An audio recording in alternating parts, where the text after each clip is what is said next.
थे कि वहां जो देश के रिसोर्सेज लूटे जा रहे हैं उस पर चर्चा हो, मणिपुर में 1.5 साल से जो आग लगी उस पर चर्चा हो, किसान हमारा 1 साल से धरने पे बैठा है, जगजीत सिंह डल्लेवाला 25 दिन हो गए भूख हड़ताल पे, उस पर चर्चा हो, दिल्ली में कानून व्यवस्था तार तार हुई पड़ी उस पर चर्चा हो।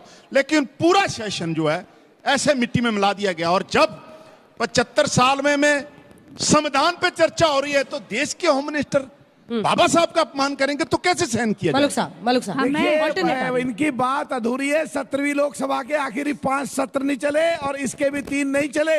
और ये सांसद हैं, अच्छी तरह जानते हैं क्योंकि मैं सांसद रहा हूं।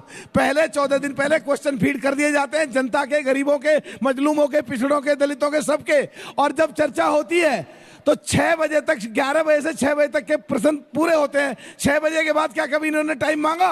जैसे ही 11 बजे सदन शुरू हुआ बोले हाय हाय हाय हाय हाय हाय, अरे चलने ही नहीं देते विपक्ष के लोग, तो करें क्या? अरुण जेटली जी ने मुझे लगता है उस समय जब यूपी की गवर्नमेंट थी और मनमोहन सिंह जी थे, उस समय उन्होंने डिसरप्शन को एक सैद्धांतिक जामा पहनाने की कोशिश की। उनका एक स्टेटमेंट अभी भी है, हर जगह आप देखेंगे कि संसद को न चलने देना भी कई बार डेमोक्रेसी के लिए जरूरी है।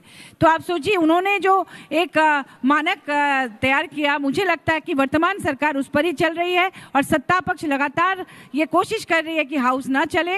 उनके सांसद यहाँ आके मकर द्वार पर धरना प्रदर्शन कर रहे हैं हाउस को ना चलने देने के लिए। बार बार 267 के नोटिसेस को इग्नोर करके हाउस को एडजर्न किया जा रहा है। हम लोग भी अपने क्षेत्र की समस्या को लेकर हम लोग 0 आवर क्वेश्चन आवर में क्वेश्चन डालते हैं, लेकिन हमें भी बोलने का मौका नहीं मिलता। तो ये सत्ता पक्ष चाहती नहीं है। वन अधिनियम कानून देखिए, फॉरेस्ट कंजर्वेशन बिल इतना महत्वपूर्ण बिल था, लेकिन उसको बिना बहस के उसको पारित किया गया था पिछले सेशन में, जिस समय हम लोग मणिपुर मुद्दे पर वॉकआउट कर रहे थे। तो ये तो चाहते ही नहीं है कि यहाँ पर सत्ता पक्ष विपक्ष के साथ आपका एक प्रश्न में जवाब लूंगी उनसे। आलोक अंजना जी, जो विचारधारा आरएसएस की ये कहती हो कि